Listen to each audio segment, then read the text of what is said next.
White farmers suffer massive soybean sales, but black farmers are constantly sabotaged. I want to give all honor, glory, and praises to the Most High Yahawah and His only begotten Son, YAHAWASHI, whom the world ignorantly called Jesus. Double honors to my elders at Great Millstone, who rule well. Single honors to the elect. Peace and bless to the 1/3, and to the confusion that faces in the four corners of the earth. Shalom.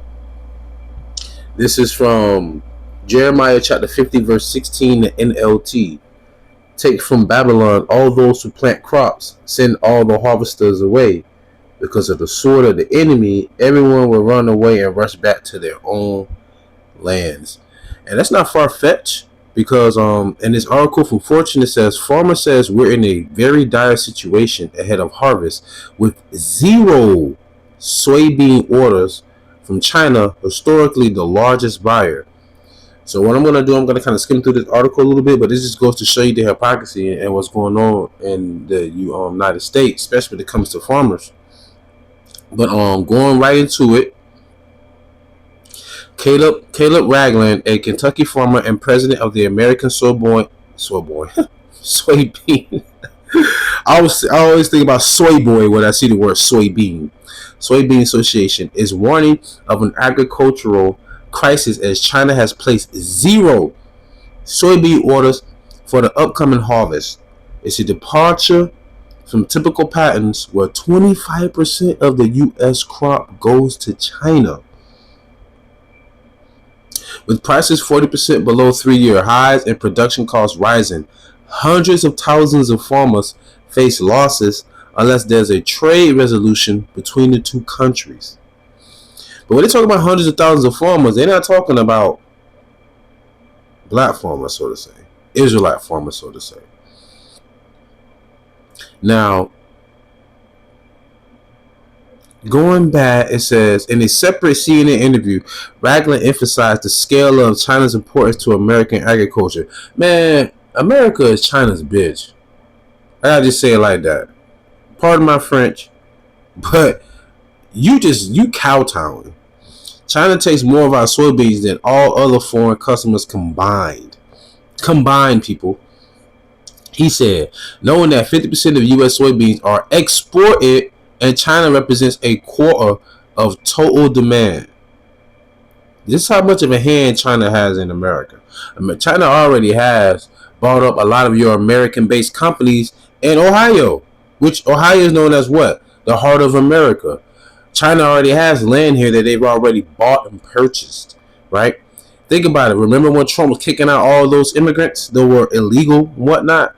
It was to make way for 600,000 more Chinese immigrants to migrate here for school.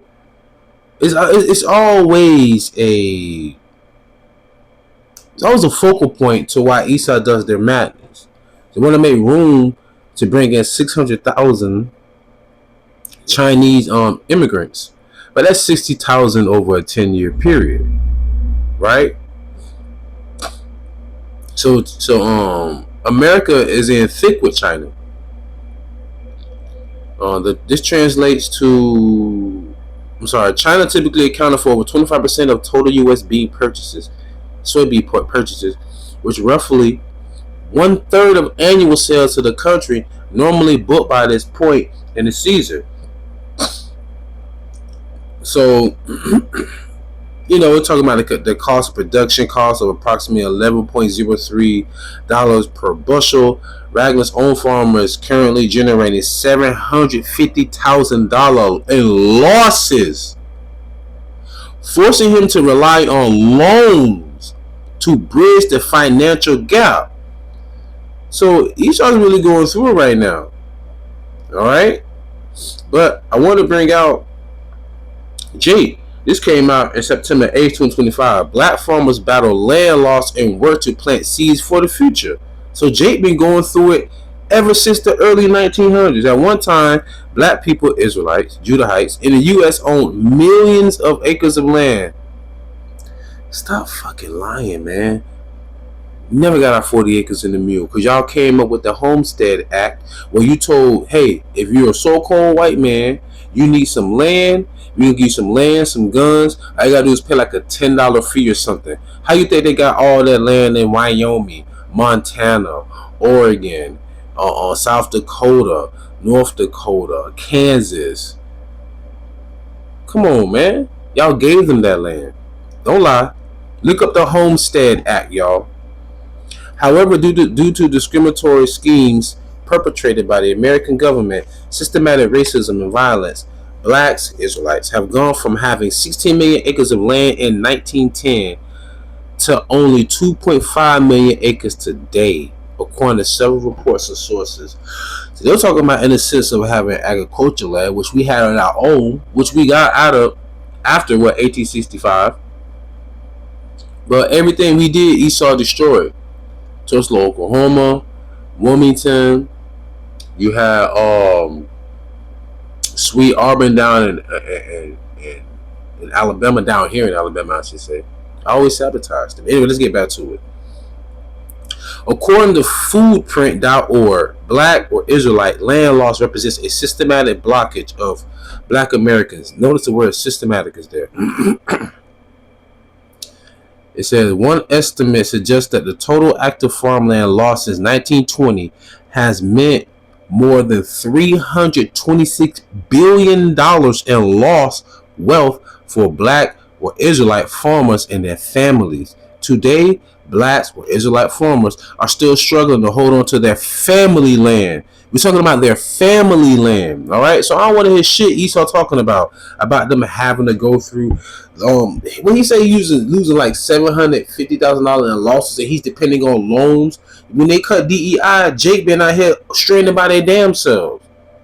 And when you cut DEI, all those Edomite farmers started complaining and crying. That's when Trump had to kind of draw back a little bit. See, Esau has so much hatred and vitriol for Jake that they will cut off their own nose despite their fucking face. I'm getting a little upset now because, Salaki, forgive me. But yeah, that's what they do. They'll even take some of their own out just to get to us. They do things like that.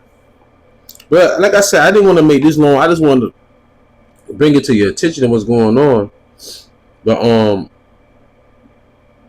I had one quick precept.